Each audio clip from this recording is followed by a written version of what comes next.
Hi friends, ఈరోజు నేను జీరా rice with paneer gravy ఈ రెండు కాంబినేషన్లో చేస్తున్నాను. మరి ఎలా చేయాలో చూసేద్దామండి. ఫస్ట్ రైస్ బాయిల్ చేసుకోవాలి. దీనికి ఏ రైస్ అయినా పర్వాలేదు, మామూలు మనం డైలీ యూస్ చేసుకునే రైస్ అయినా పర్వాలేదు, బాస్మతి రైస్ అయినా కూడా పర్వాలేదండి. ముందుగా బాయిల్ చేసి పెట్టుకోవాలి రైస్ సపరేట్గా. తర్వాత బాండి పెట్టుకోవాలండి. బాండి పెట్టుకొని ఆయిల్ వేడవ్వాలి. వేడైన తర్వాత మనము పన్నీరు, పసుపు, కారం, ఉప్పు వేసి ఫ్రై చేసుకోవాలి. ఈ పన్నీర్ మనకి బాగా ఫ్రై అవ్వాలండి. బాగా అంటే కొంచెం బ్రౌన్ కలర్లోకి వచ్చినంత వరకు ఫ్రై చేసుకోవాలి ఆయిల్లో. మనకి ఈ కలర్ టర్న్ అయినంత వరకు ఫ్రై చేసుకున్న తర్వాత green chilli ingredients, biryani ingredients ఉంటాయి కదా, చెక్క, లవంగా, ఇలాచి, గ్రీన్ చిల్లీ, అల్లం వెల్లుల్లి పేస్ట్ వేసి వేయించుకోవాలండి.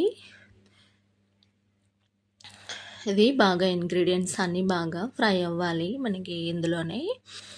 ఫ్రై అయిన తర్వాత ఇది క్యాష్యూ పేస్ట్ అండి, క్యాష్యూ అండ్ టొమాటో గ్రేవీ వేసుకున్నానండి. గ్రేవీ బాగా మెత్తగా మిక్సీ బట్టి గ్రేవీ వేసుకోవాలి.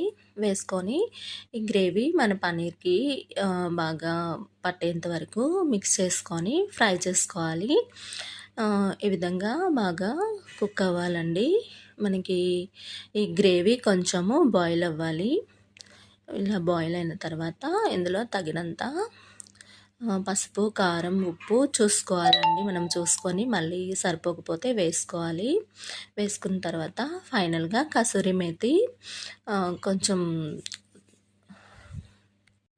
నలిపేసి వేసుకోవాలండి. కసూరి మేతి వేసుకున్న తర్వాత కొంచెం ఒక 5 మినిట్స్ కుక్ చేసుకోవాలి. ఇలా చేసుకుంటే మనకి పన్నీర్ గ్రేవీ రెడీ అండి. ఇది కూడా కొంచెం వెరైటీగా ఉంటుంది. మనకి ఈ జీరా రైస్తో టేస్ట్ అయితే చాలా బాగుంటుందండి. ఇప్పుడు జీరా రైస్కి జీలకర్ర, షాజీరా ఒక గంట ముందు నానబెట్టుకోవాలండి. నానబెట్టుకొని తర్వాత దాన్ని ఫిల్టర్ చేసుకోవాలి. ఫిల్టర్ చేసుకున్నాక మనకి ఆయిల్ హీట్ అయిన తర్వాత ఆయిల్లో ఫ్రై చేసుకోవాలి.